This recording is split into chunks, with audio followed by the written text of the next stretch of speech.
Shabbat Shalom, everyone. Shabbat Shalom. My name is Yisrayl Hawkins. I would like to serve you as a future priestess starting very soon.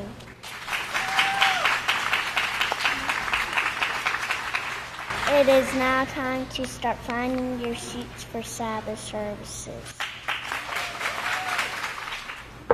Shabbat Shalom, everyone.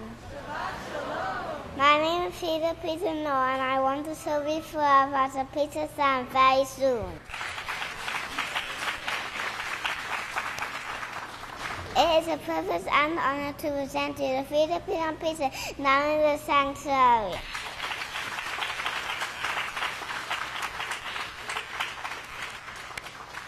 Please get ready to see our daughter prophesy.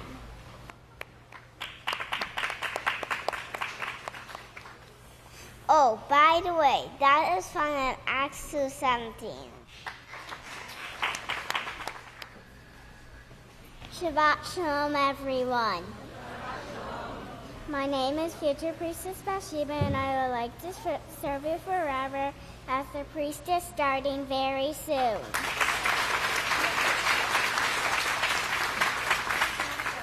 Isn't it a wonderful Sabbath? It's a privilege and honor to present to you our first speaker, future priestess Yisrayl. Shabbat Shalom, everyone. You may be seated. My topic today is H2O. Water is special in many ways and essential to all living things. Water is one of the most needed things on our planet. Without water, we would have no food. All the animals and plants would die. We would have no clean clothes and no water to drink. Water is found in almost every cell of the body, which is why our bodies are almost 3/4 water. Sweat is nearly all water, and water needs warmth to turn into vapor. Sweat dries from the skin by taking warmth from the body. This makes the body cooler. Here are 3 states of water: solid, liquid, and vapor. A water molecule is made up of 2 hydrogen atoms and 1 oxygen atom. When water is frozen as ice, it is a solid and the molecules do not seem to move. When water is a vapor, the molecules are far apart and move very fast. When water is in its liquid state, the molecules do not move quite as fast and are closer. Here are different ways Yahweh allows water to come to the earth. Number 1 is snow. Snow is flakes of frozen water that fall from the clouds when it is very cold outside. Number 2 is fog. Fog is a cloud near the ground. When cold air moves over the warm, wet ground, or when warm air moves over the cold, wet ground, you get fog. Sleet. Number 3 is sleet. Sleet is rain that turns into ice petals before reaching the ground. There's also hail and rain. Here at the House of Yahweh, we should be grateful that we have fresh, clean water that is beneficial for our minds and bodies. We should praise Yahweh. We should count our blessings every day because the world does not have these blessings from Great Father Yahweh. And with this, I'll turn it over to our next speaker, Sister Rivi.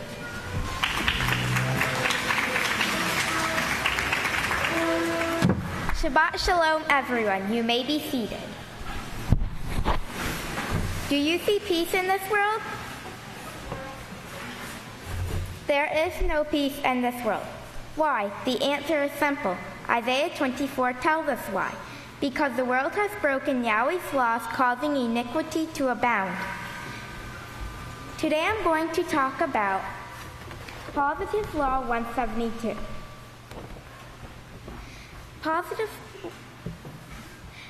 If everyone in this world kept this law, we would have peace. Positive Law 172 is listen to and obey Yahweh's anointed, the overseer of the House of Yahweh. It also refers us to a scripture, Deuteronomy 18:15 through 19, which reads, Yahweh your Father will raise up for you a prophet from the midst of your own brothers. Him you must listen to. For this is what you asked of Yahweh at Horeb on the day you gathered together, saying, Let us not hear the voice of Yahweh our Father, nor see this great fire any more, or we will die. Then Yahweh said to me, What they have spoken is the truth. I will raise up a prophet like you from among their brothers, and I will put my words in his mouth, and he will tell them everything I command him. Whoever will not listen to my words, which he speaks in my name, I will judge him for it. This scripture tells us that Yahweh guides the prophet which he chooses. Right now, our teacher is Yisrayl Hawkins. We also know him as the overseer or pastor. Praise Yahweh. Yahweh says we must listen to him because he is the teacher that Yahweh has chosen in these last days. Our great teacher has asked us to do many things. He has asked us to pray for the people in other countries so that they would not get sick with the Ebola virus. How many of you pray for that? Praise Yahweh. This means that we are keeping Positive Law 172.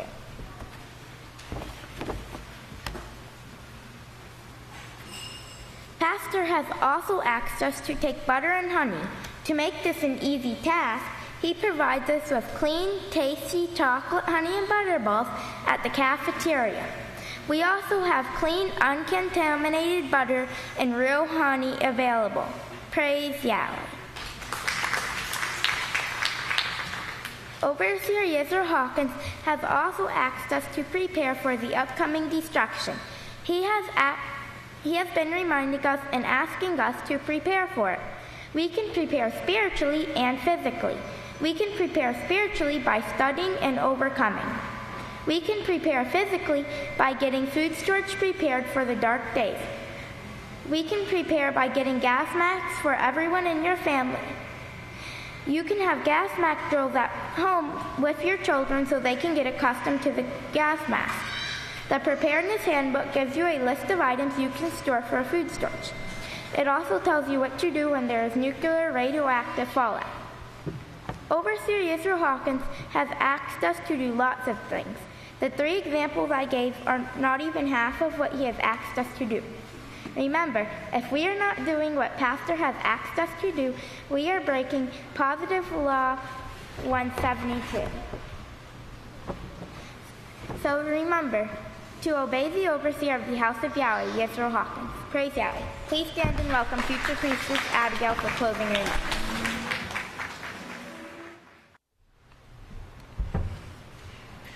Shabbat Shalom, everyone. My name is future priestess Abigail, and I want to serve you forever as a priestess starting very soon.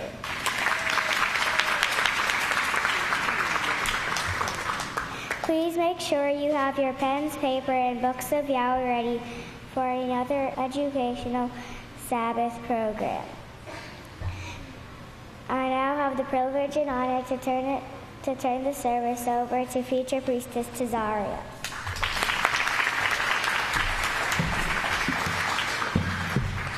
Shabbat Shalom, everyone. All the children in the House of Yahweh want the best parents in the world. Proverbs 9:15 says, "A child left alone brings her mother to shame." So don't leave us, parents. And I'll teach you the way to have the most loving parents in the world. Now raise your hand, and I will show you how to pray.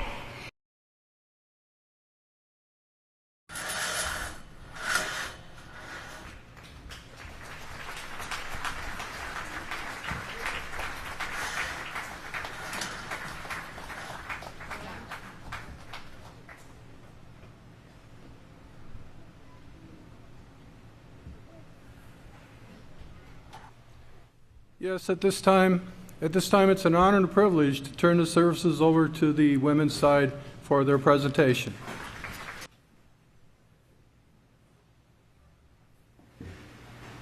Shabbat Shalom, great saints of Yahweh. You may be seated.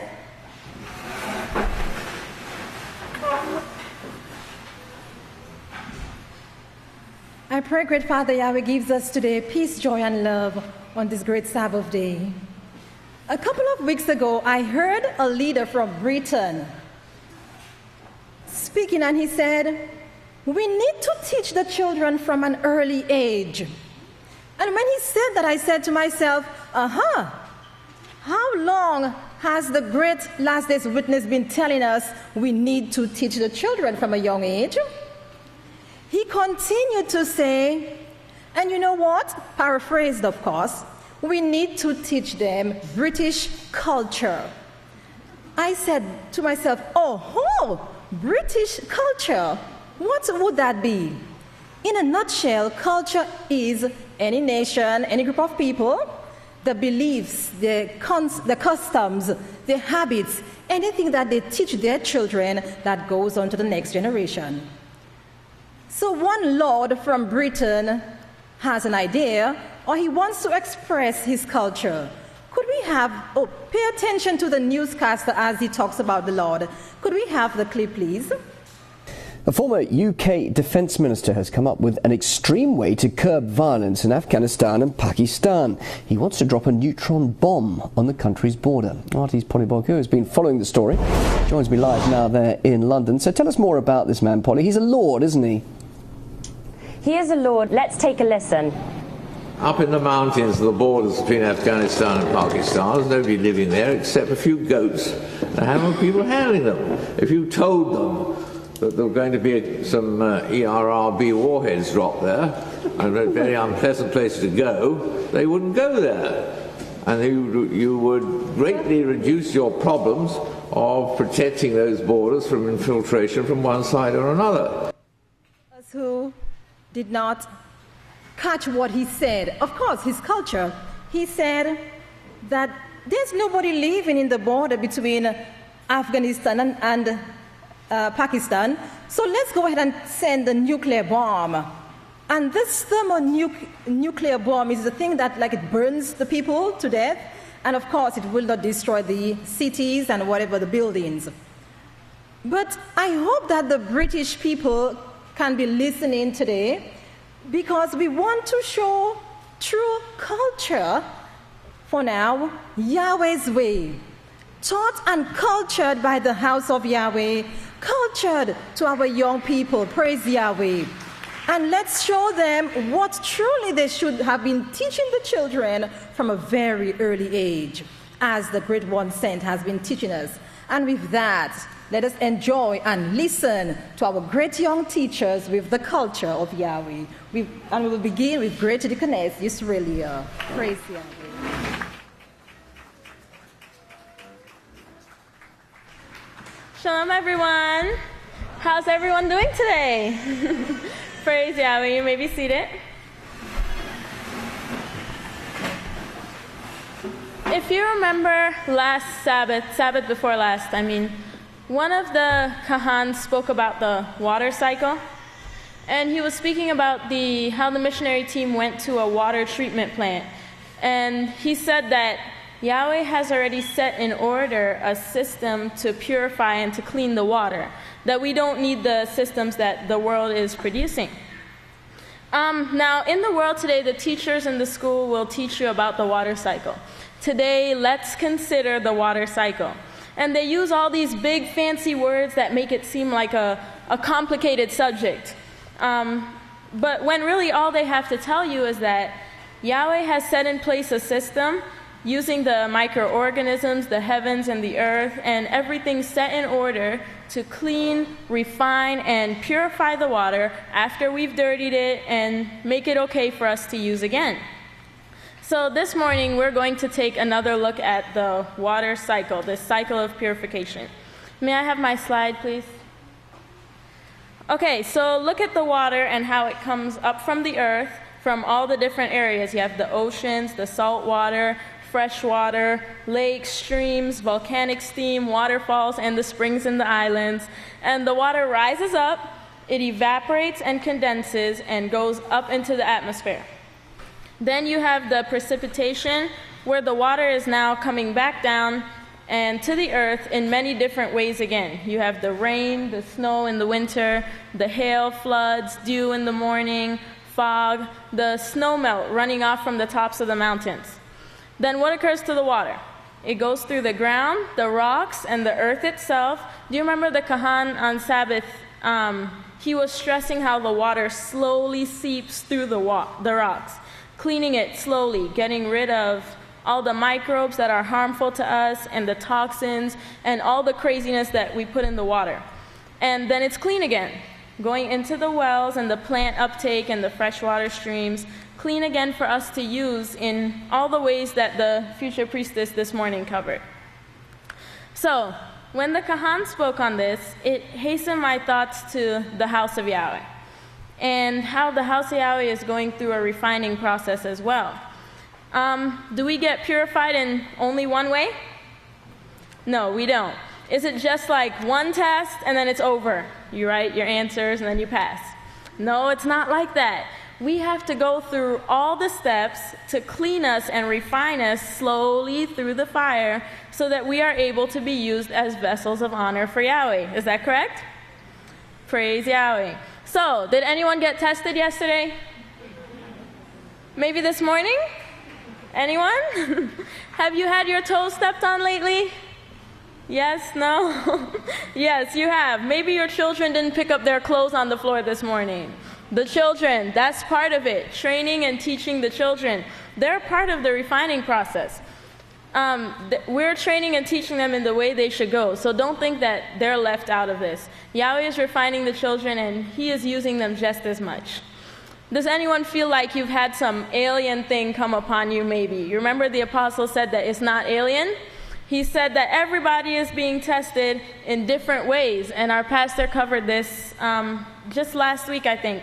He spoke about how Yeshua himself was tested in many ways as we. So, don't forget, you are being refined, purified, and cleansed to be used by Yahweh. Even after, praise Yahweh, even after all the toxins and the confusion and all the beliefs that you got from the world, Yahweh is cleansing that. He's taking that out of you. And He set up a system, the House of Yahweh and the laws of Yahweh, to clean you up and make you beautiful and shiny and ready to be a benefit to others. Praise Yahweh. And with that, if you all please stand, I'm going to turn it over to our next teacher, Sister Naomi. Shalom, everyone. You may be seated. How many of you want to become just like the one sent? Everyone's hand should be up. Okay. Well, I'd like to share something with you. The one sent works, so can we. Today, I'm going to talk about getting involved in the work so we can learn to become just like the one sent. A few months ago, in a sermon, Pastor told us, he said, everything that we're learning now, we're going to share it with others. Where can we find a job in the work? We can go to the South Office, the North Office, the cafeteria, or even stay and help with cleanup. And we heard in the announcement today that we can check the schedule and we can come this afternoon and help too. Okay, Deuteronomy chapter 17, verse 9 says, go to the priest who are like Levites and the judge who is in office at that time. Ask for the decision and they will give you the sentence of judgment. 2 Samuel 20, verse 18 says, then she spoke, saying, they used to speak long ago. To receive an answer, ask at Abel, and that would settle a matter. Now that we have a job, we're one step closer to becoming just like the one sent. We have to become a willing worker. If you're given a job you don't like to do, no one should ever know. And not that long ago, there was kind of a miscommunication via text message, and the person understood that I wanted to train in a certain work area, and so I ended up going there, and I did not want to do it at all. From the start, I'm not the type of person who starts conversations with people unless I know you really well. So in this job, I would have to talk to a lot of people, and I was really nervous, and I was like, I don't want to do it, I don't want to do it, I don't want to do it. And the person that was with me said, well, you're going to do it anyway, and no one is going to know you don't like it. And I said, so you mean I have to act like I like it for the next several weeks until I learn to like it? And she said, yes.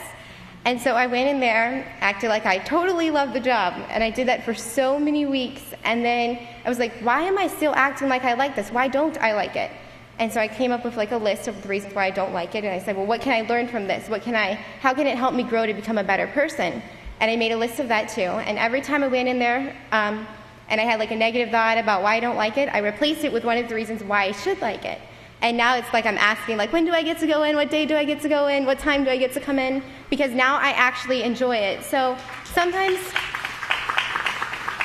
praise Yahweh, sometimes you don't like the job that you're given, and maybe you have to do like me and act like you liked it for the first couple of weeks, maybe the month, and then after a while, reevaluate and make that list of things, maybe from the start, of things why you should like to do it and what you could learn from it. Because right now, I like totally enjoy it, and I'm learning so much. So being involved in the work, we learn so much, and we can grow from being a part of the work. Another part of being a willing worker is doing what we are asked to do with a positive attitude. Be thankful we have a job. And when I was writing this speech out, and I put, be thankful we have a job, because 1 month I was not on the schedule.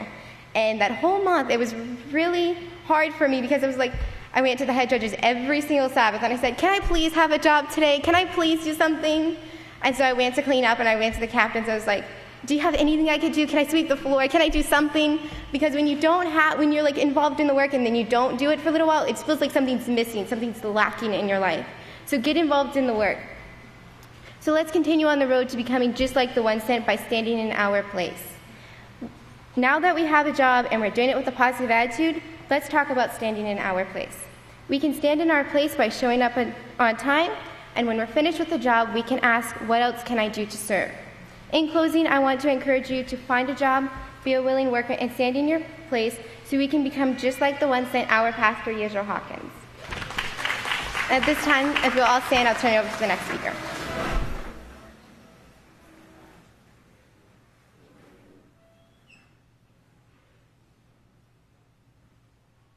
Shabbat Shalom, everyone. You may be seated. Okay, so today, I hope you're having a very great Sabbath, and I would like to talk on a topic that Pastor said is finally getting the world's attention. I want you to stop and think, what is something that's gotten your attention before? Maybe if you were, like one of the speakers says, enjoying the work so much you forgot you had to go to the bathroom, or that you were hungry. How many of that has ever occurred to anyone? Okay, so something that's gotten the world's attention is kind of look up and it's not raining. You kind of look at the floor and it's all dried and cracked, kind of like this picture shows right here. Animals are not having enough to eat. The seeds are starting to rot in the soil. And it's so hot, you can go outside and get a tan in like 30 minutes. Dark tan, too. It was prophesied for this last generation, and its cause is the same for mankind's confusion. What prophecy for the last days am I describing? You can give me an answer. Drought. I heard some people say it. Drought and global warming. So I looked up drought. We know that drought is when there's a lack of rain and it's not raining and it's dry. So drought from the Hebrew 7623, number 7623, is a desert, a dry land, wilderness, or dry places, or barren. And I want you to keep that word barren in your mind, because barren, in a drought, you don't have a lot of food and fruit being produced, do you? No. And the animals can't give much to you either. So let's go over to, I got the idea for this speech. I was thinking, what could I talk on? And most of the idea came from the Prophetic Word magazine, the drought, and also the November 2012. So you can go back and read those for more information. Hope we have already. But let's go over to Matthew 24, verse 21. And this is where Yahshua is giving the prophecies, some of the prophecies for this last generation. And verse 21, Pastor really, in these prophetic words, focuses on this scripture and another one we'll read after this. Matthew 24, verse 21. For then will be great tribulation, such as has not come to pass since the beginning of this world to this time, no, nor ever will be. And if you go to verse 7, it says, for nation will rise against nation and kingdom against kingdom, and there will be famines. Famine comes from drought, and pestilences, disease epidemics, and earthquakes in place after place. Now, if you keep that in your mind, what our great high priest said about the last generation, and go over to Daniel, where he talks about, Daniel 12, where he talks about the greatest time of trouble ever. You can write that down for your notes. So what is actually the cause of the drought? Pastor wrote in this prophetic word magazine, the 8/2014, on page 17, when I wrote, the head title is Global Warming Could Be Stopped Now If We Act Now. See how. When he wrote this article, the 6/2007 prophetic word magazine, entitled The Real Cause of Global Warming, he says, I knew the only proof of the activities in the firmament are found in the inspired writings of Yahweh's prophets and apostles. And you can find that in the 12th book of Yisrayl, part 1 and 2. A lot of it is explained there. Maybe the firmament is too complex for even today's increase in knowledge, but that's even more reason to study and understand. He explains how the microorganisms are being damaged in the air, which I'm sure you'll hear more about that soon, and they're not able to do their job correctly, so they can't produce that rain, allowing it to get dry on the earth, and then bringing all the other ripple effects from the drought. For example, no food, the famine. And I want to show you something. Here you have, just for a visual, when you have drought, your plants start looking like this. Can we see that? Withering away. That's how your crops start looking. They can crack and snap, and you don't have, it leaves not so much hope. It's a horrible sight. But if you remember the scripture Pastor read to us a few Sabbaths ago in Isaiah 43, verse 18, the blessings that Yahweh is allowing to come to his house where he will provide the water that we need. Praise Yahweh. And some of the sights you see around here, the beautiful sights that we have, are, you can see the life in the flowers and the trees, as opposed to the death. See that? Praise Yahweh. So I hope you continue to read and study, so any scientist out there who wants to ask a question, you can prove it with Yisrael Hawkins' answers. And with this, we all please now turn to the next speaker.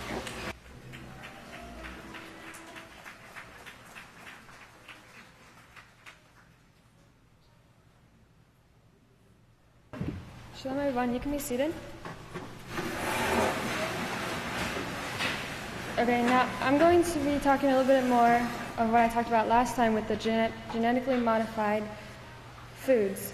And what are some of the effects that come from it and how they are taking the people's choice away of what they eat. Now, it says that 60 to 70% of foods sold in the USA contain some amounts of GMOs. But it says because the Food and Drug Administration considers them to be equivalent to the naturally produced foods, the GMs are not labeled in any way. They're not required to be labeled in the United States.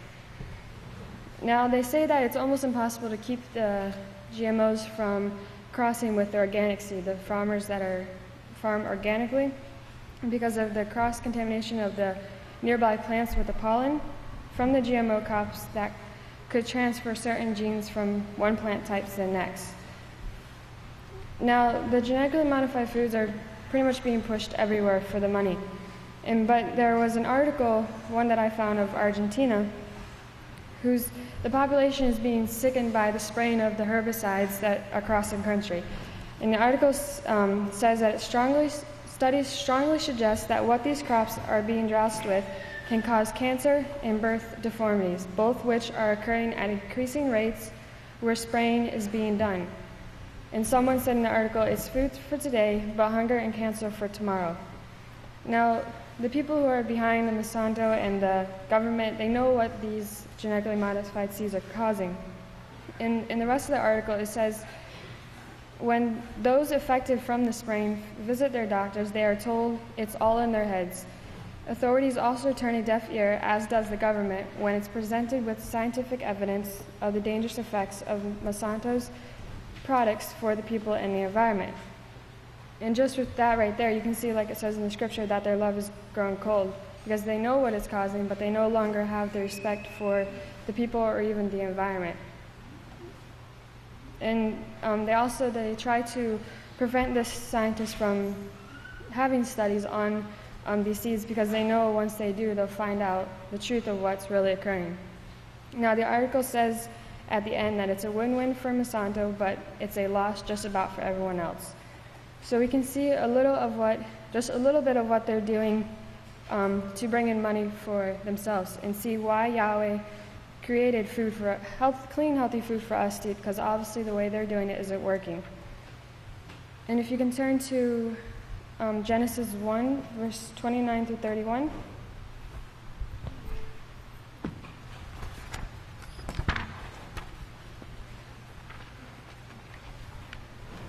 It says, "Behold, I have given you every herb that yields seed, which is on the face of the earth, and every tree whose fruit yields seed.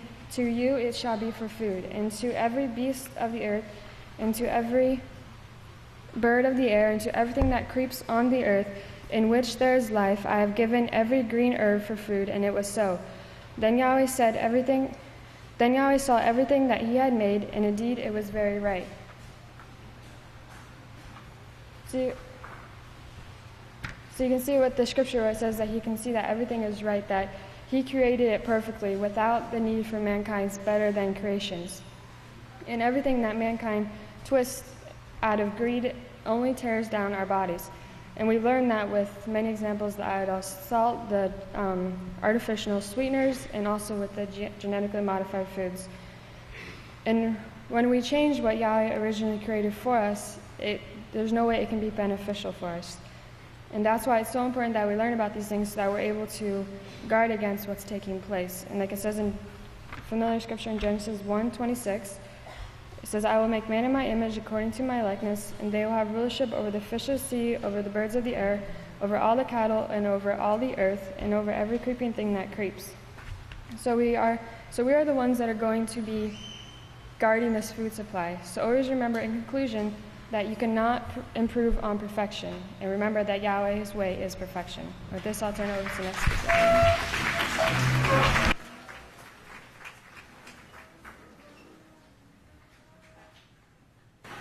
Shalom, everyone. You may be seated. Hope you're enjoying your Sabbath so far.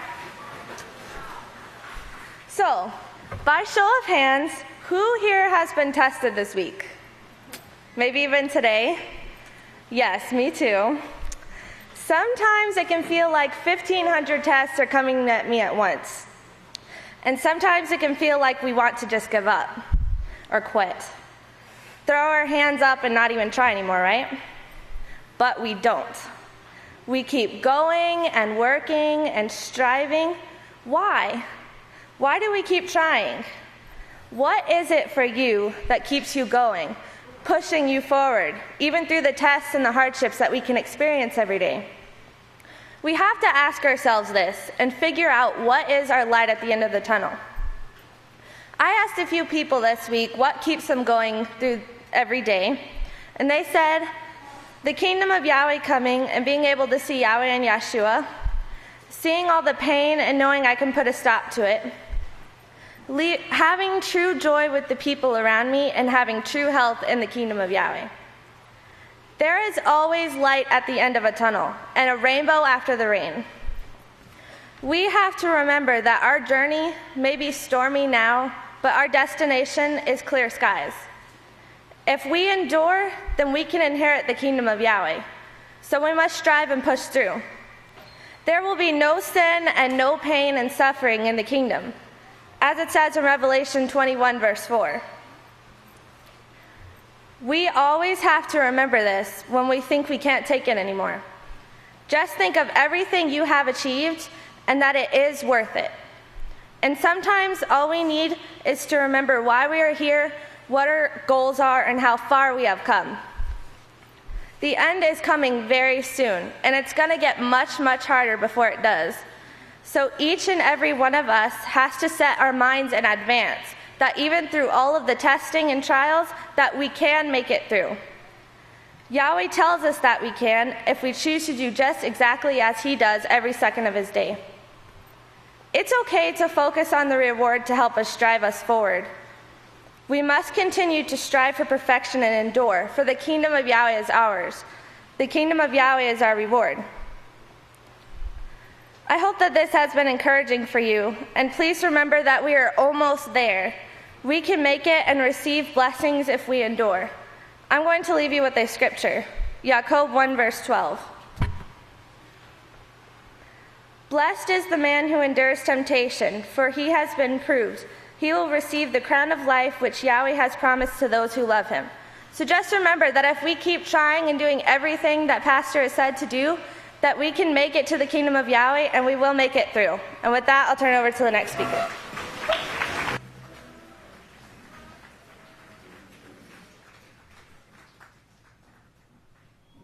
Shalom, you may all be seated. The House of Yahweh, my book of Yahweh, the work, my family, electricity, a quilt, health, and learning how to drive. What do all these have in common? These are all things that I am thankful for. Today, we are going to talk about Positive Law 19. Be thankful to Yahweh in prayer, praise, and deed. We will review a few scriptures that help us remember to be thankful. On page 154, it is Deuteronomy 8:10. When you have eaten and are satisfied, then you must bless Yahweh your Father for the rich land he has given you. And on page 927, it is Colossians 4:2. Continue in prayer and be on guard in prayer with thanksgiving. Be thankful to Yahweh when we pray. And 1 Thessalonians 5:16-18 on page 930. Rejoice always, pray without ceasing, in everything giving thanks, for this is the will of Yahweh in Yeshua Messiah for you. I have a few scriptures for your notes. Yachanan Mark 8:6. Yeshua gave thanks for the food before he fed the thousands of people. Ephesians 1:16, be thankful for each other in prayer. Colossians 3:15, be thankful to be in the house of Yahweh. Okay, now you all have an assignment, so if everyone will please get out a sheet of paper and a pencil if you have one. And in just one moment, I will give you 1 minute, and you will write down as many things that you are thankful for, but don't start yet. When the music starts, you begin. May I have my music, please?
Okay, time's up.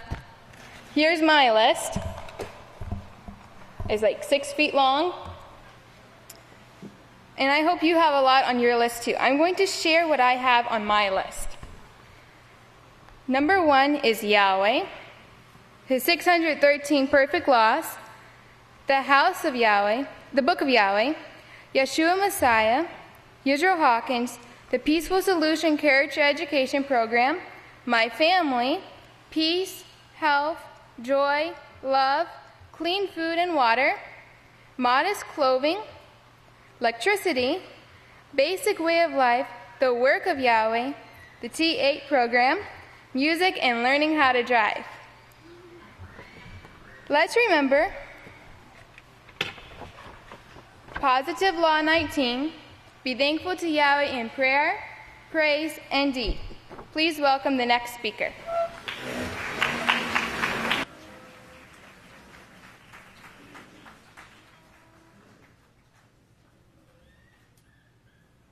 everyone. You may be seated. All right, so I have a question for you. What are we doing on our free time? Okay, you're probably looking at me and thinking, do I have any free time? But that's the problem. We have to find time to study. And in Psalms 1:2, it says, "But his delight in the law of Yahweh, and in his laws, and in his law he meditates day and night." So he studies the law. So I looked up the word study in the Webster's dictionary. It's to read in detail, especially when with the intentions of learning. Well, why are we here? To learn, right?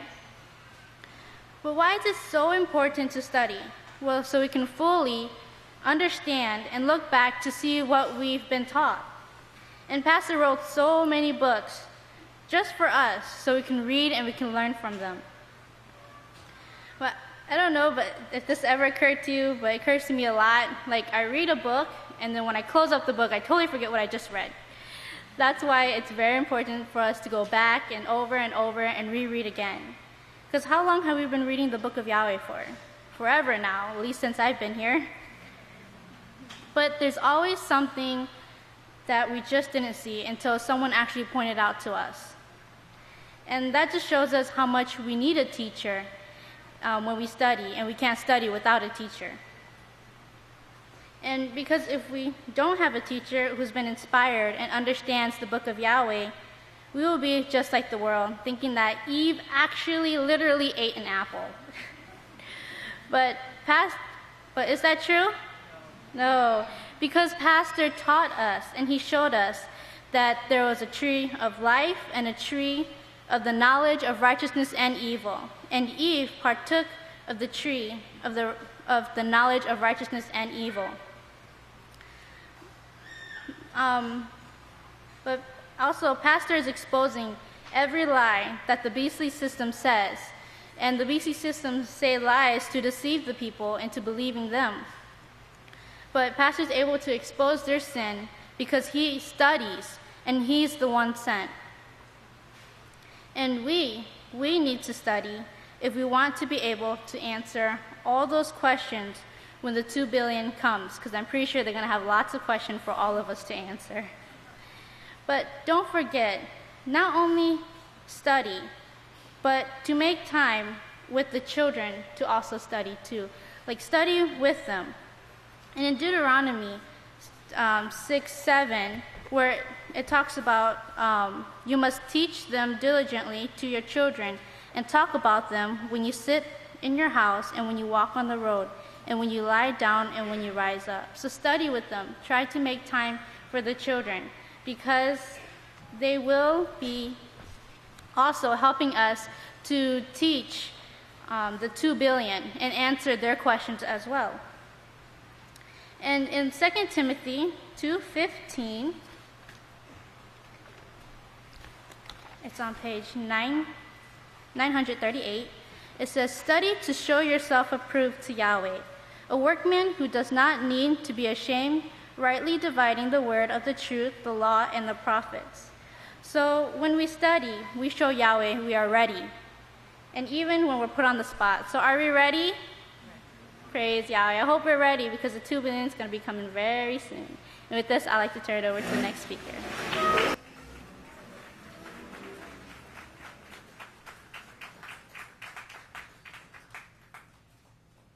Shabbat Shalom, everyone. Okay, today I have a little something. Okay, I want you to remain standing. Okay, if you can't stand, you can just raise your hand, okay? So I want you to remain standing if you love the house of Yahweh more than all else, and would like nothing more than to be a part of this kingdom and experience and live the true joy taught and described to us, and all those other nice things that people describe to Chinanya. Great, everyone still standing? Okay, great. Now, I'm going to start reading off a list of stuff, okay? And if you do not want it to be a part of your life, if you would not like to see it in the kingdom, I want you to start sitting down. Is that clear? Okay. Hypocrites, judging others, living a life of threats, husbands and wives filled with strife, racism, children who have potential but are degraded and spoke to harshly, all forms of hate, all sorts of lies, partiality, or a term we're all familiar with, which is a respecter of persons. So, I do not see none of you left standing, which is great. So I have a question to ask. If we say we don't want it then, why do we do it now? Now, I hope we all sat down because in our hearts it's something we really don't want to be a part of, something we don't want in our lives, and not just because we would look like an idiot standing alone while everybody else is sitting down around us.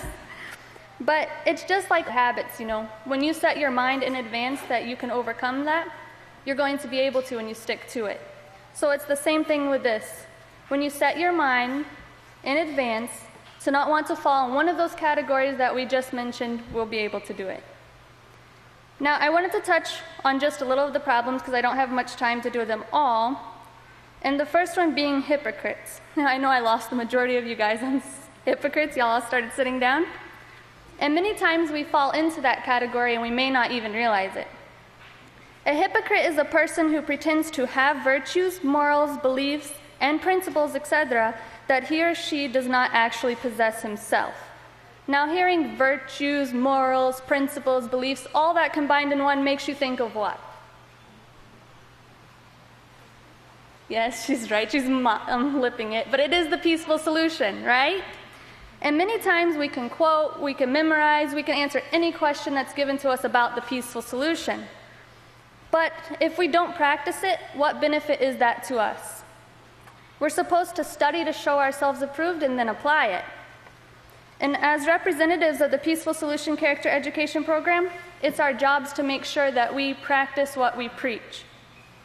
And we're quick to say how the Peaceful Solution has helped us. Anybody ask you, you start spitting all this stuff off, you know? Even if it's, you're still working on it, but, you say it. Like, oh, I'm respectful to my parents, I'm respectful to so-and-so, or I can get along with others. So, ask yourself these 3 questions, though. The person you're talking to, if they were to spend a week with me, would they be convinced that this program really works? If they've seen how my family and I interact, would they be convinced this program works? And if they were to work with me, would they be convinced this program works? If we answered no to any of these questions, then we've got some work to do. But remember, it's not about how long it takes us to get there. Everybody has imperfections. It's how much effort we put into trying. Praise Yahweh. Okay, now, moving on, racism. That's a speech in itself. I don't have really much time, maybe another time. But I quickly just wanted to say, the only thing that children should know about racism is that it's wrong, and the only color that they should see is the colors in their crayon box. Praise God. Now, judging others, it starts by always concentrating on the other person, right? What we think they need to overcome, what they need to do, instead of looking at ourselves and thinking we know what they need to work on. But instead of focusing on them, let's start focusing on ourselves. The scripture says, let's see if we all remember it, remove the beam from your own eye before you take the speck out your brother's eye, correct. And if we can't quit judging others, what we need to do is practice judging ourselves first. Put your feet in their shoes, praise Yahweh, yes. Because we all have sin and we all have imperfections. Everybody's still working on it. Jacob said, if you break one law, you break them all. Sin is sin, none's greater than the other. And everybody at some point, we hear it all the time afterwards, they always wonder, are they talking about me? I bet they were talking about me. They keep just saying it to you. So I'm going to clear it up once and for all, okay? Yes, we're talking about you, okay? I'm talking to you, I'm talking to me, I'm talking to all of us, okay? Yes, praise Yahweh. Anytime that pastor, the kahans, or any teacher comes, they're speaking to us, okay? They're speaking to me. Because remember, we're here to learn everything that we can to help improve ourselves, not improve the person sitting next to us. Now I have a picture, if I could have it real quick, come on the screen. Hope you can read it. I'll read it just in case you're where you can't see it. It says, "Hey, Satan, reread the back of the book, and guess what? You lose." Praise Yahweh. Okay. Now, I said in the beginning that if you didn't want any of those categories that I was naming off to sit down, right? You didn't want it part of your life, you didn't want it in the kingdom. Well, we know it's not going to be a part of the kingdom. Okay? And we all know that these things will be not in the kingdom, and we have to continue improving our lives. And like Satan, if we don't work on getting it out, we'll lose too in the end. And the same message goes to Pope Francis as well. And with that, I would like to turn it over to the next speaker, Great Head Judge Chana.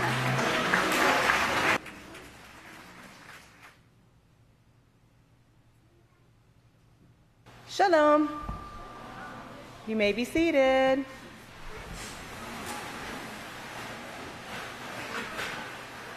Feast is in less than a month now. Are you guys excited? Well, the new moon, we've got that coming up in about 2 weeks. We've got Day of Atonement. And don't let it be that you're just hungry. Let it be that you're really examining yourself during these times. We need to make this the best feast ever coming up. Best feast ever. And it's up to us because we're the ones that make it the best feast, right? Okay. We need to teach our children to make it the best feast ever, right? Parents, let your children rejoice at this feast. Let your children rejoice at this feast. It's our duty, our obligation, and our eternal life if we let our children rejoice at Yahweh's feast, right? Praise Yahweh. Now today we have some great speeches to get us ready to learn how to rejoice at Yahweh's feast. And I'm going to turn it over to myself for the first teacher today. Praise Yahweh. And the title of my speech is A Recipe for Making Friends Out of Enemies. How many of you like recipes? Raise your hands. Okay, I have a recipe for you for making friends out of enemies. Show of hands, how many of you have ever had a friend? I hope nobody has their hand down. You should have at least had one friend in your life. Now keep your hand up if you've ever had an enemy. Okay? Now I'm going to tell you a little bit about my enemy. I am not shy to share, okay? My enemy takes great joy in pointing out all my faults.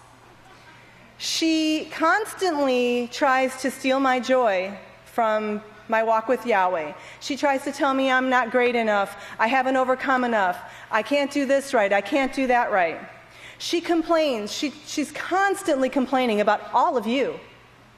In fact, she whispers in my ear sometimes, if this is the kingdom. Have you ever had an enemy like that? She's very negative. She has negative tendencies she's trying to overcome. She actually takes pleasure in putting me down. And I'm here to tell you that my enemy is me. How many of you have fallen into that trap? Oh, I'm not alone? That enemy gets around. Because there's a greater enemy than that that is putting those thoughts in that enemy's mind. To tell you you can't make it. To tell you that when that sister stepped on your toe, that, oh, how could she do that? Is this the kingdom if she stepped on my toe that hard? But this is exactly what I want to speak about today. Because through a particular program, it's so funny that the other teachers talked about this, because I did not know what they were going to talk about. This Peaceful Solution Character Education Program, we have the Respect Unit, and it talks about replacement thoughts. You've all read that program, right? Replacement thoughts. Now, in order to get rid of that enemy and to change that enemy into a friend, we have to do some replacing of our thoughts. Now, I'm going to tell you right here that this is a great place to start. This is the prophetic word. It is the February 2014 prophetic word, and I'm going to read an excerpt. And Pastor says, he greets us, and he says, this is on page 1. Yahweh, the creator of mankind and us, created mankind for the purpose of giving him or her authority over the entire universe. And heaven is thankful that Yahweh is trying mankind first. Right? The trying. Because he says, before turning them loose with all this authority. So heaven is very, very thankful that Yahweh's doing this trying right now. I'm going to continue reading what Pastor says here. It says, what makes mankind so special, so when that enemy tries to tell you you can't do it, Pastor says we're special. What makes mankind so special is not what he is today. No, not what I am today, standing here before you with all my imperfections trying to overcome.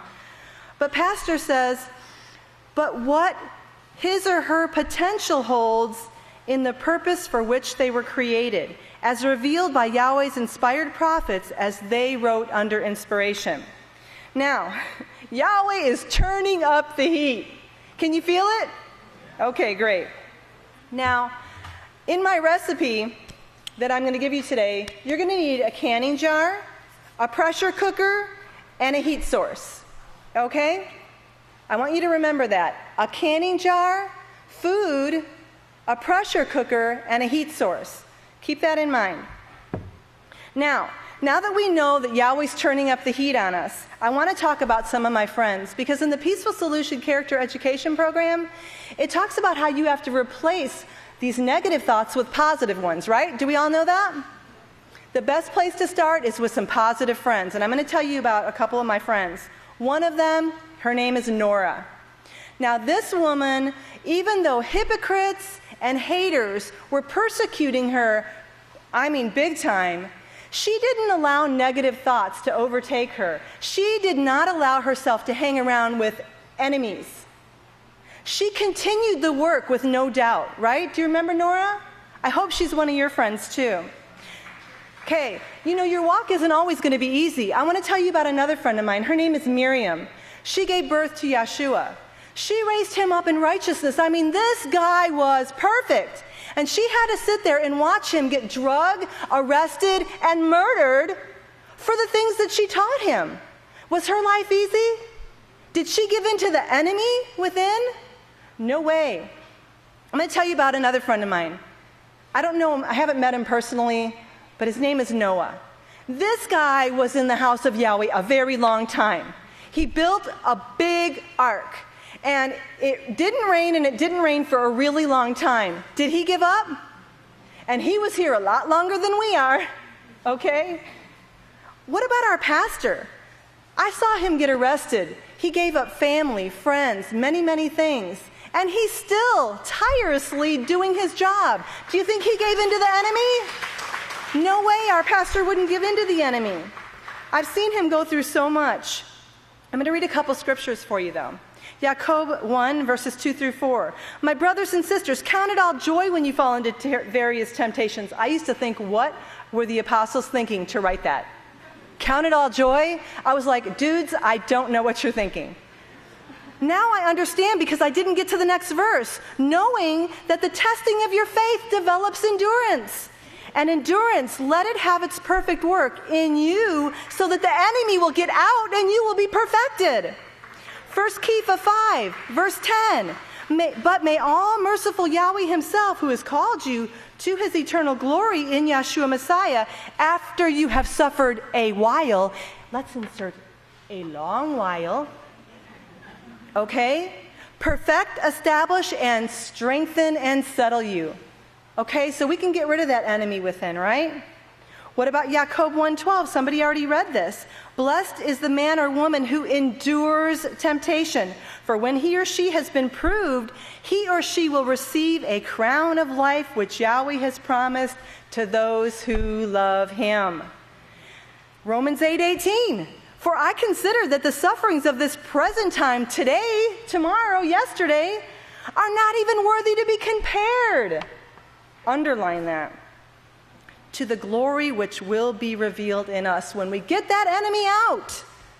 I want you to write down for your notes 1 Kepha 1, 6 and 7, and Acts 14:22, because my time is running short.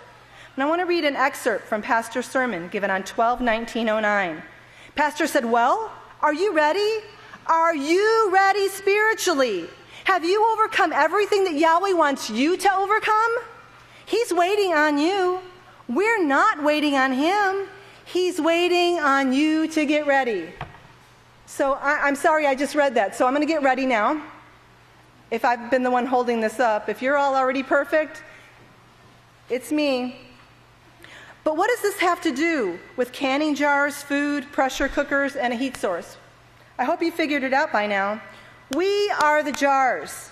We're all packed in this pressure cooker called the House of Yahweh together. Okay?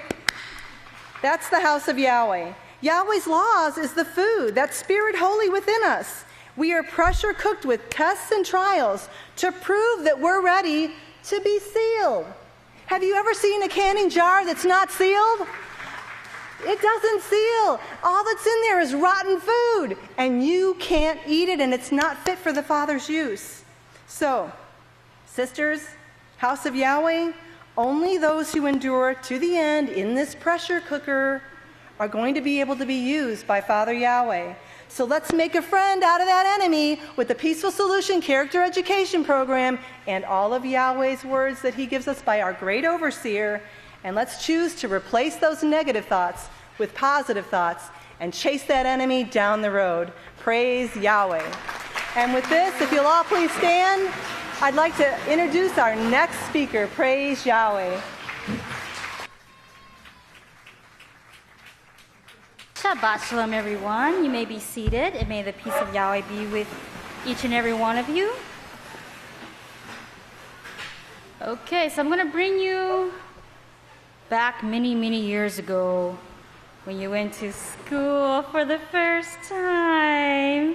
You remember those days? I mean, the only thing I remember was school supply. I love school supply. I mean, if you could get markers and you were a little kid, your mommy was in trouble. But yes, markers, right? Even if you had homeschool, I mean, school sale was big though. You know, that's when the moms, they all go to Walmart and get things on sale. Crayons, glue, I mean, it goes on and on. Scissors, little kid scissors, safe scissors, mommy. And remember when you grew out of this? Remember that? And you finally got big and you got the small pencil. I know, those were the days. It was so much fun. But it cost your mom and your dad some money, didn't it? Every year, you know, every year into high school. It got even crazier in high school because then you had a car, and that was gas. And then you wanted planners. Oh, you wanted 5 subject notebooks, and the list got bigger and bigger and bigger. And you just think it gets better, doesn't it? And you enter college. Ooh, now this is the big one. Because all you're seeing is this, right? That's all you're seeing is the bling blings. Oh, a lot of money, right? Sparkly, nice. And you're thinking, if I go to college, this is what I'm gonna make right here, right? This is what I'm gonna make. But just like with the school supplies, it's actually a cost to your pocket. Okay, this is not really what you're going to make. This is what's going to cost you. And if you notice, there's an S in there. Kind of deceptive, right? They didn't tell you in the fine print when you were going to college that the S was STD. So can I please have my video to explain all this?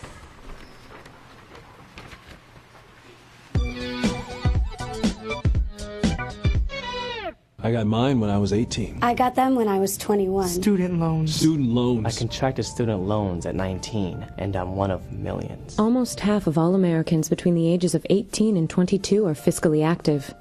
Many do not understand the risk they are taking when they contract a student loan. All of my friends were going to college. I just wanted to fit in. Now I have a degree in comparative philosophy, no job, and a full-blown case of student loans. Studies show that those infected with student loan debt are less likely to date regularly or have bed frames. Even if not exposed to student loan debt directly, they can be transmitted by legal marriage. I married the love of my life, except she didn't tell me about her student loan debt. Now it's our student loan debt. It is possible to lead a healthy, active, fulfilling life with student loan debt. Just not for very long. I used to love cereal. Then I contracted student loan debt, and now it's all I eat. I miss protein. Student loans only get worse with time and can manifest in many ways.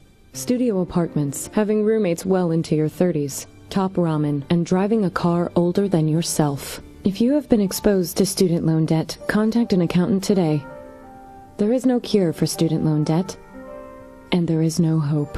So have rich parents. Have rich parents. Have rich parents. Or play the lotto. Hey, you never know. Paid for by the New York State Lotto. That is a very true story. It's a very, very true story because when I was going to college, I worked hard. I worked hard for scholarships night and day, and it was crazy. And I got full scholarship for college, and I felt so, what they call proud. Felt proud. I was going to college free, and I was going to a Catholic college that was endorsed by Pope Francis. I'm not going to say what the name is, okay? And it cost a buku of money, lots and lots of money. And then, of course, Yahweh wanted to show me the light at the end of the tunnel. He said, "You're going to move." And I'm like, "Oh no, then I got to find a new college.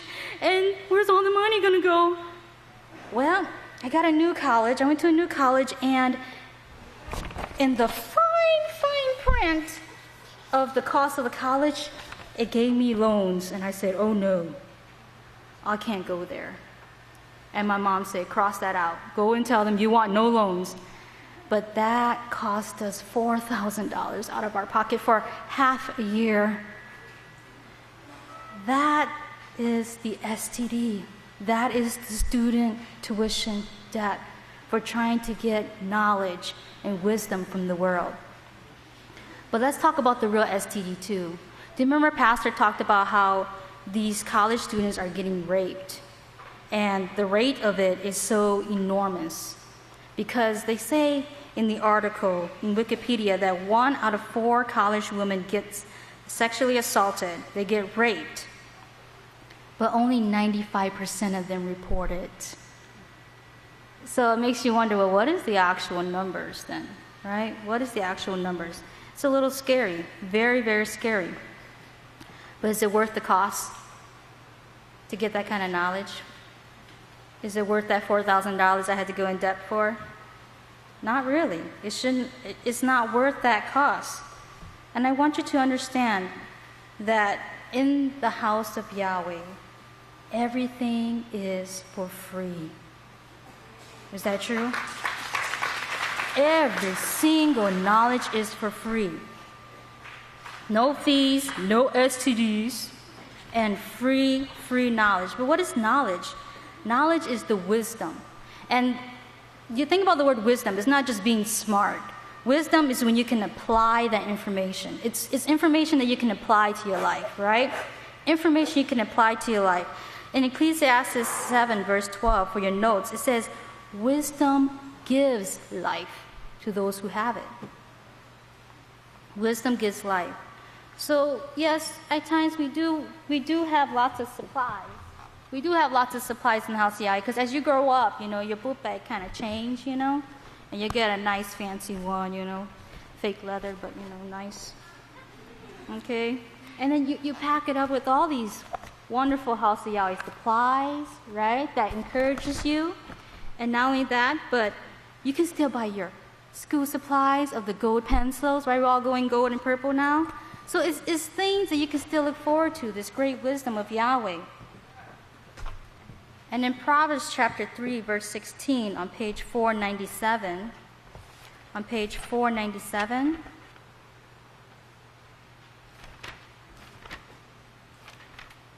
Proverbs chapter 3, verses 16 through 18. I just want to read verse 18, okay? This is wisdom. "She is a tree of life to those who embrace her. Wisdom. Blessed are those who hold fast to her." And this, in the house of Yahweh, is the wisdom. So hold fast to it.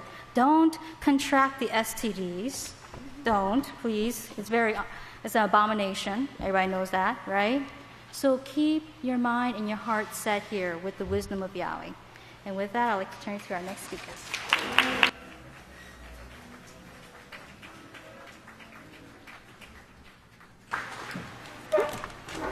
Shabbat Shalom, you may be seated. Is everyone rejoicing on Yahweh's Sabbath day? Praise God. Okay, my title today is True Knowledge, True Empowerment, and I have a subtitle which is Their Values versus Our Values. Today we're going to look at the two value systems, and then we can decide which one you want to choose. Now, as we know, the media and the schools of higher learning are very powerful and influential tools that set standards and ideals for us to live up to. Ideals that many people strive to achieve, but in most cases, they never achieve them. Why? One, they are mostly unrealistic, unachievable, and sometimes very elusive or misleading. But the most important thing I want you to be aware of is the effect that these standards have on our character and our behavior. Now, in striving for these ideals, many people encounter negative social behaviors as well as negative character behaviors. I'll give you one, for example. Whether people realize it or not, many people experience what they call inferiority complex. Now, what it is really is a lack of acceptance of oneself. Right? For example, they may set an ideal for us on the TV or the media, and many people may strive to achieve that ideal, is to look like that person. She's supposed to be perfection and beauty and glamour and so on. And many people strive, whether consciously or unconsciously, to meet up to that ideal. But they never do. Why? Because Yahweh made us all differently. We have different features, we have different forms. So we can never really look exactly like another person. So here they are setting a false objective for us to achieve. So in doing so, they cause us to not accept ourselves, a lack of acceptance. Another way the media and the schools of high learning influence us is that they cause us to disrespect ourselves. We do so when we are influenced to dress immodestly, to be accepted by others, or to attract the opposite. They also teach us how to be discontented with what we have. A person might have an older model vehicle, for example, but we can find no problems with it. But due to pressure from the media and society as a whole, they begin to desire something new, a new model vehicle. And suddenly they begin to find fault in the one that they have, It needs a little paint job, it needs a little, it has rusty there. And so a desire is created for something that they may not really want. So they create discontentment in many, which often leads to lust and also envy. Competition. Many people compete with each other for the latest cell phone or latest iPhone or the latest technology. And, we see it all over our society, all over. So these are just a few ways in which the media and the schools of higher learning influence our actions. But what are the results of this type of striving? What are the results we see in our society?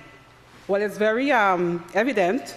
Check the statistics, check the facts, and you'll see that many women, an increasing number of women, are performing plastic surgeries to change the way they look.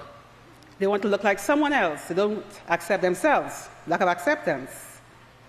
We are seeing an increase in aggression towards women from the opposite, like verbal disrespect, physical disrespect. We are seeing an increase in thefts and stealing because the media has created a desire within many people for things that they may not need. Brand name sneakers, brand name appliances, shoes. They steal those things because they desire them. They don't need them, but they desire them.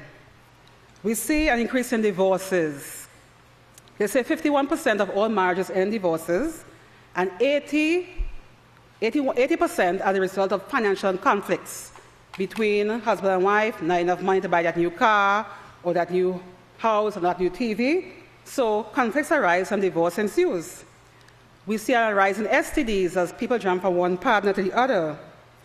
We learn also that 70% of all offenders, that is those who commit crimes and violent acts, came from broken homes, divorced parents, don't want to guide and direct and love, and give proper supervision.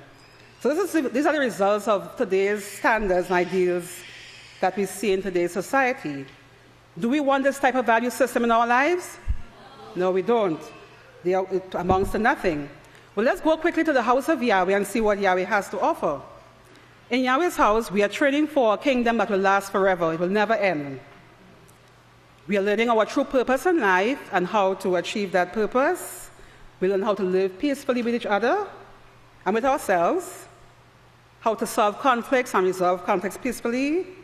We are learning how to have true joy and abundance Yahweh's way. Perfect health we achieve here. We learn to accept ourselves and others for our own uniqueness. We are learning to put on the character of Father Yahweh. Yahweh is going to give us power over the microorganisms, which will further empower us to be able to raise the dead. Now, I think that is an awesome feat for a human being. Never occurred in the history of mankind. We are learning to live forever. Now, to me, these represent true power, true values, and true empowerment. What do you think? Yes, Harry. Do you want this type of value system? Raise Yahweh. Yes, we do. Okay. Now, I'd like us to hear a few very empowering statements from our great overseer that will remind us of our purpose here in the house of Yahweh as called ones, and that reaffirms our values. Can I please have my video clip?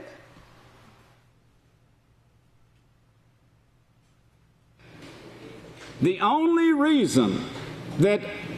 reason for you being here is that his first sons failed. And Yahweh says, I'm going to create mankind, and I'll choose from them the ones that will obey, that will listen and obey, and keep their appointments with me for all future learning. So he created you. And when Yahweh calls you out and says, and brings you to his house, you can rest assured you have the greatest honor ever offered to mankind. Right here.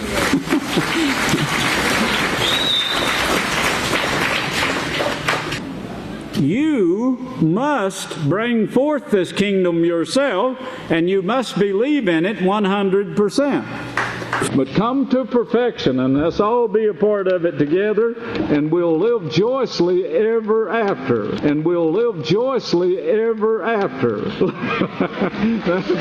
That's a promise from Yahweh. That's a promise from Yahweh. That's a promise from Yahweh. Now, Yahweh bless you, and I'll turn the services back to the next speaker. I love you! Okay, very empowering statements from our great overseer. So I'd like to conclude by reminding all of us to seek true knowledge and true values, and there's only one place we can find that, and that is at the house of Yahweh. And with that, if you please stand, go to the next speaker.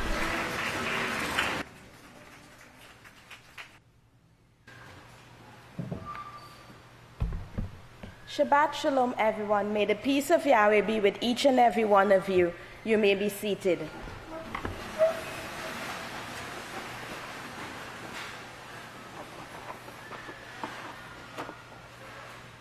Today, I would like to speak on the topic on anyone hiring. Anyone hiring. Praise Yahweh. I must confess that as time goes by, being in the house of Yahweh, we have become complacent, not thankful and appreciative of all the things and blessings we have in our life, right? We tend to forget every now and then.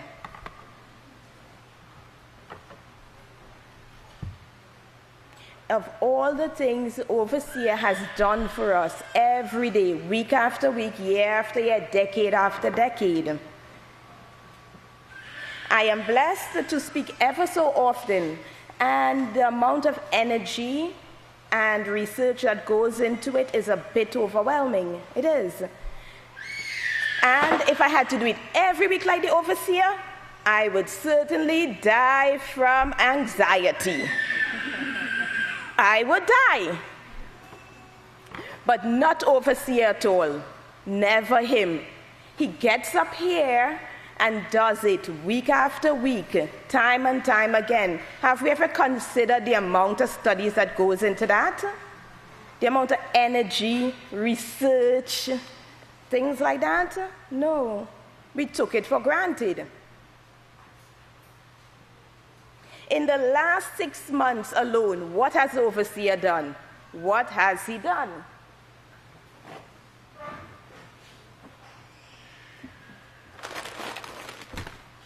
Okay, let's see what he has done. He has written six newsletters, 6 PWs, 1 book of Yisrayl, and we can't forget the PW program in 6 months. That is what he has done.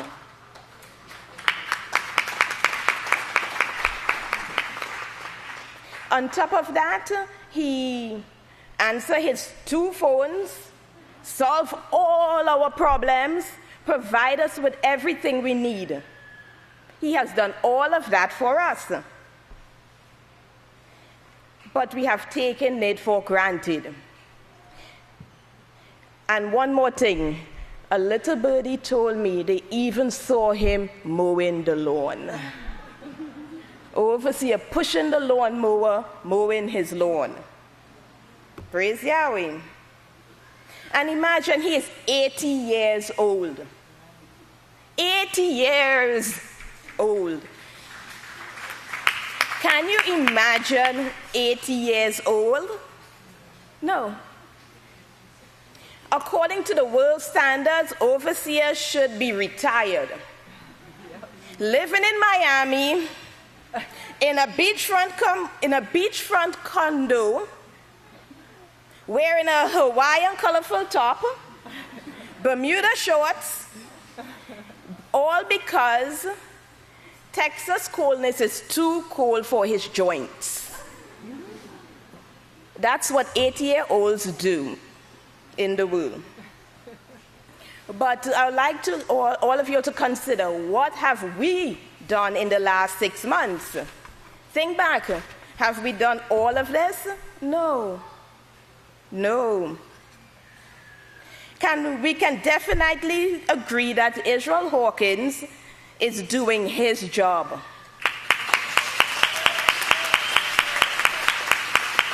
Praise Yahweh. That was assigned to him by Yahweh. The word job in the Merriam-Webster's dictionary says it is a task or a duty, a piece of work, a result, a product of such action. I would like to read from you from the book of Yisrayl, the 13th book of Yisrayl, part 2, gold, pure fine gold, on page 144, verse 6. It says, I'm the witness. I'm also the prophet spoken of who got to prophesy in the last days. In chapter 10, Revelation 10, verse 7, I am the 7th and last messenger of Yahweh. He is very passionate about his job. He believes in it 100%. And that is what we have to do also, sisters. We have to believe in this work. Because this work will never fade nor pass away. It is forever. Praise Yahweh. Our job in these last days is to become in the image and likeness of Yahweh. That's becoming a permanent member of his family. What greater honor then can we have than that? To be sons and daughters of Yahweh, the Creator. But first, we must prove ourselves to Yahweh. Right now, we're in the interview stage of our jobs. And we must ace this interview. Otherwise, we will not be hired for a permanent position in the house of Yahweh. So we need the keys to qualify.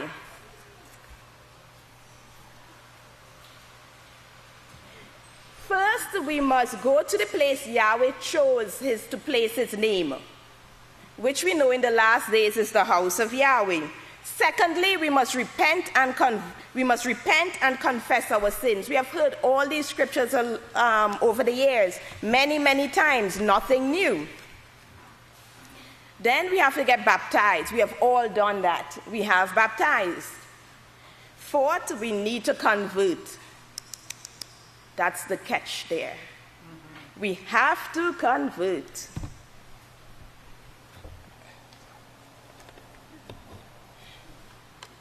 No one never said it would be easy, because we always want everything right now, right here, the way I want it. But no, it's not about the way you want it. It's about the house of Yahweh and the pattern He has set for us. We must, praise Yahweh, we must develop a positive moral character, such as responsibility, reliable, self-control, not getting angry with your sisters. Also, we must study to show ourselves approved. We must keep up with the House of Yahweh writings and teachings. And most of all, we must love our brothers and sisters as ourselves. We are no longer with the mindset of the world, putting themselves first. No, we have to put our sisters first by serving one another and finding a job in the house of Yahweh, serving on the Sabbath. During the interview process, we must remember we are working for Yahweh to prove to Him that we can do it, we can overcome. Do not let Satan cause you to look back from what you are assigned to do. Sisters, do not eat and drink and raise up to play. Don't be slothful. Get involved. Prove to Father Yahweh we are worthy of this job before us. And then we will hear two important words. You're hired. Yahweh will tell us we are hired to become a part of this work, to teach the universe to sin never again. That is awesome. Don't forget that. That is what we are here for. And I would like to take this opportunity to turn it over to the next speaker.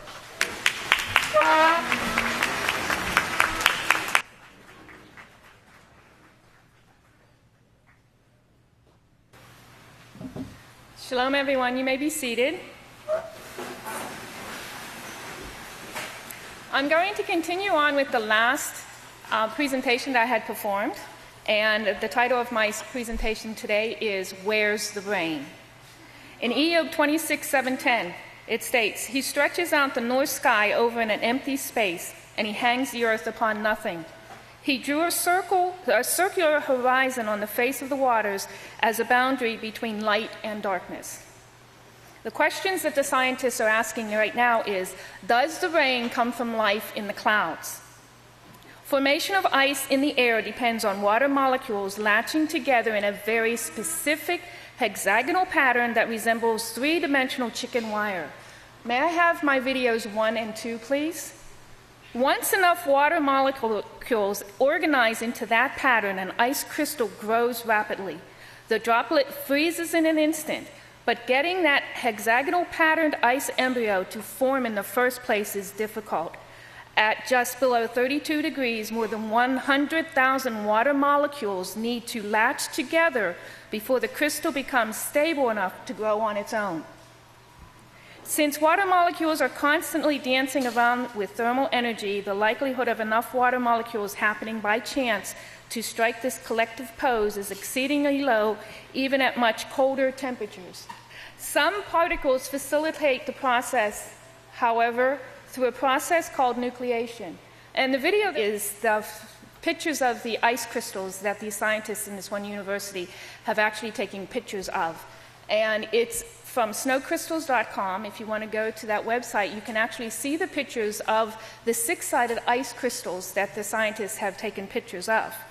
Now, the the scientists have actually come to realize that there are microorganisms in the atmosphere. There's over 2 million bacteria that they found in the atmosphere, as well as 500,000 fungi and also yeast particles that are in the atmosphere. And in all of this mix, only 1 out of 1 million microorganisms have the ability to create ice crystals that allow the formation of precipitation, the water droplets in the rain. Yahweh created these microorganisms with a gene that helps them to facilitate the formation of ice crystals that actually precedes the process of the formation of rain. If I could have video 3, please.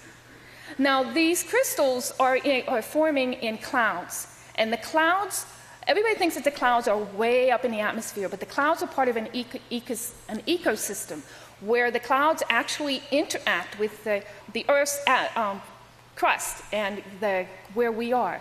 So whatever clouds run into up in the sky, and also what they run into at the surface of the Earth, actually has a bearing on whether these ice crystals will form. And it says, a cloud over a mountain may look stationary, but it more closely resembles a standing water in a river, an atmospheric river. As moist air rises, falling temperatures cause water vapor to condense into droplets, giving rise to clouds. New droplets form in a cloud every second, but any given droplet lives for only an hour before the current sweeps it down the far side of the mountains, causing it to rewarm, evaporate, and vanish. Only an ice crystal can grow quickly enough to hit critical mass and fall during that short time. And ice, as I explained, does not form easily. If I could have video number 4, please. The atmosphere is also filled with STDs and infectious microbes. And these microbes are created by us. They are the abominations that we have created because of our sins, because of the fornication, because of the adultery, because of the homosexuality and bestiality. We have created STDs that the soil microorganisms cannot break down. And you say, well, what does the soil microorganisms have to do with the atmosphere? The soil microorganisms are where people get the antibiotic drugs that we use to stop the abominations that we created. Scientists have actually found that these microorganisms all around the globe each carry antibiotic resistance to the very drugs that we created from the soil microorganisms. So our abominations have created the death cycle that we are living in right now. And if I could have video 5 again when this is done. This video right here is an actual HIV cell raping a T cell. And if you notice that the cells around the HIV virus was able to move around, but the cell that the HIV virus had grabbed hold of could not be released. It tried to release, but it could not be released because it had to be infected with the HIV virus. Now, these pictures are the devastation of a 14-year drought that we are going through right now. The first pictures are from California. It's the Folsom Dam went from full to empty in 2 years. The Lake Oroville was the other pictures that you saw, that you can see, you saw that there is no water left. And the last pictures are Lake Mead and Hoover Dam. Now, Lake Mead was built for the droughts. And as you saw, within 10 years, it dropped 100 feet. It has dropped 20 feet in the first 3 months of this year. That is what we have created in the abominations of the micro-kingdoms. Yahweh created these micro-kingdoms to keep the earth healthy. And if you go to Isaiah 24:5, he actually gives us the prediction that he had given his prophets of old. The earth is also defiled under the inhabitants of it, because they have transgressed the laws, changed the ordinance, and broken the everlasting covenant. If you want answers and solutions to these questions, please go to Yahweh.com or YisraelHawkins.com. The answers are there, and it is in Yahweh. And with that, I will turn it over to the next speaker.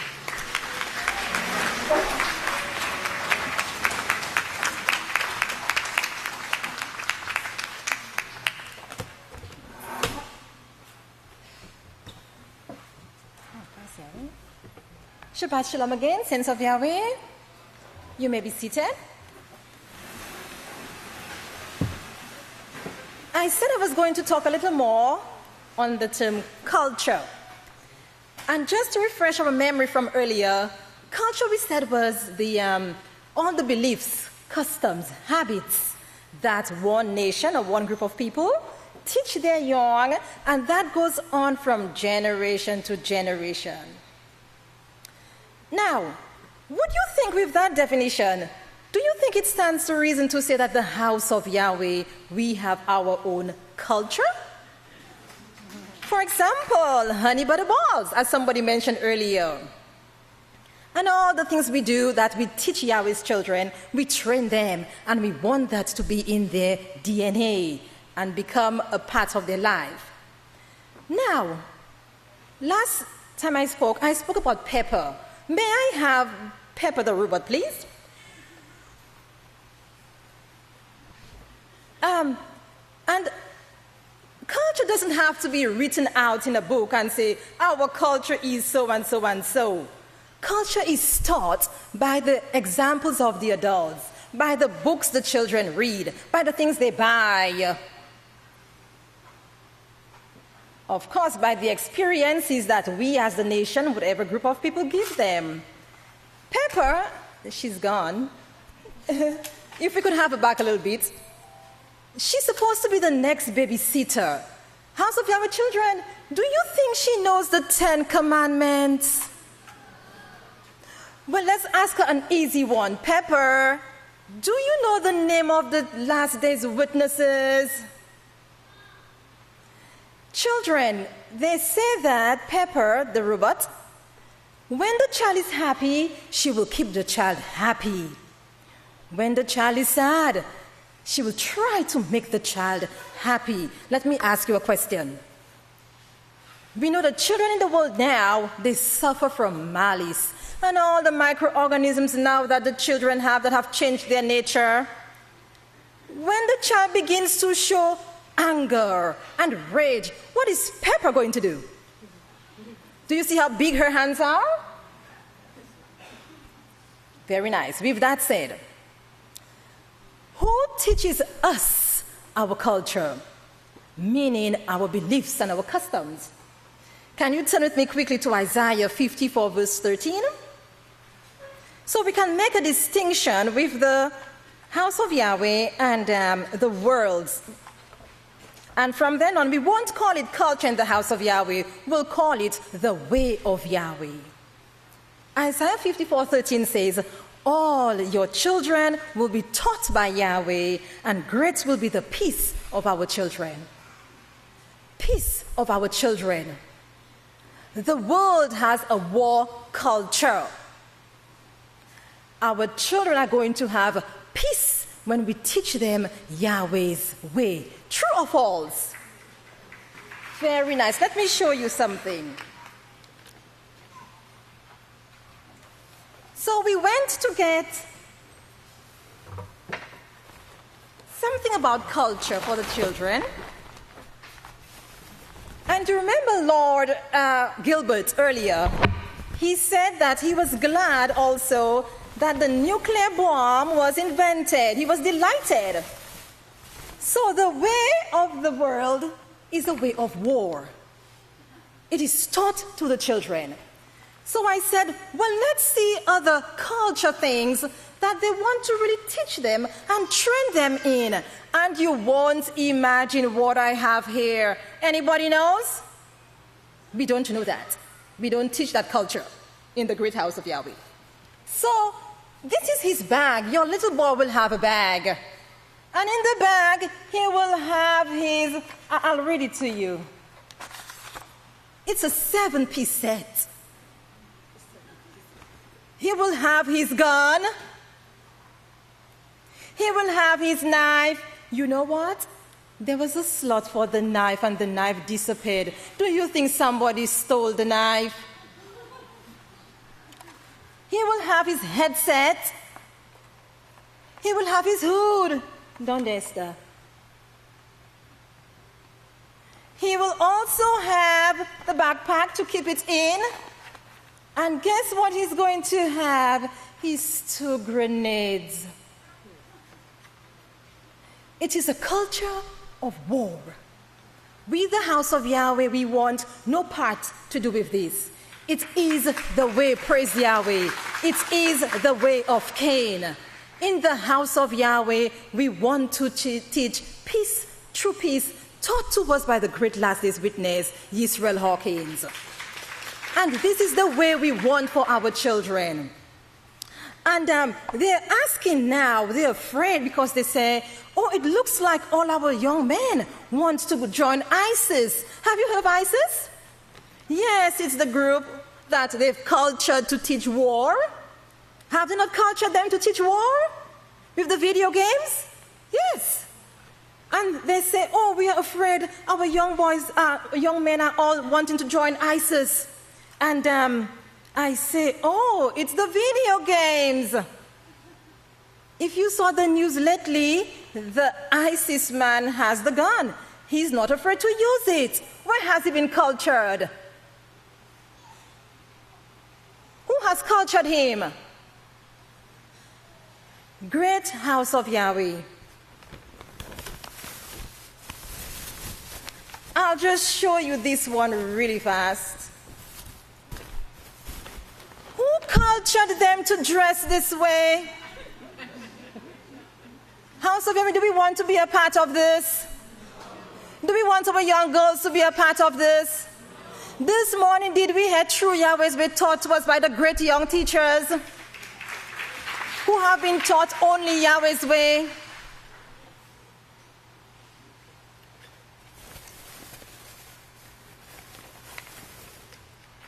My warplane. It's only war. Everything in the world is retaliation and war. And did you hear? One of the leaders of the world said of the USA, he said, we are going to follow ISIS all the way to the gates of hell. And when he's finished following them there, what is he going to do? Where is he going to go? House of Yahweh, do we see the distinction between Yahweh's way and the way of the world? Whatever the culture of the world is, if it teaches this, oh, I hate to say it, it is not Yahweh's way. No matter what culture it is. Does that make sense, great House of Yahweh? Praise Yahweh. And just to end, did you say you agree that the House of Yahweh has its own Yahweh's way culture? So can we hear the lovely song, please?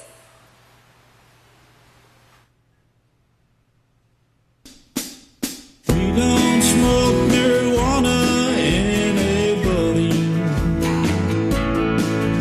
and we don't take our trips on LSD. We love reading scriptures by the lamplight and learning about our Father Yahweh. And may these words of mine, which I have prayed before Yahweh, be close to you, Yahweh, our Father, day and night.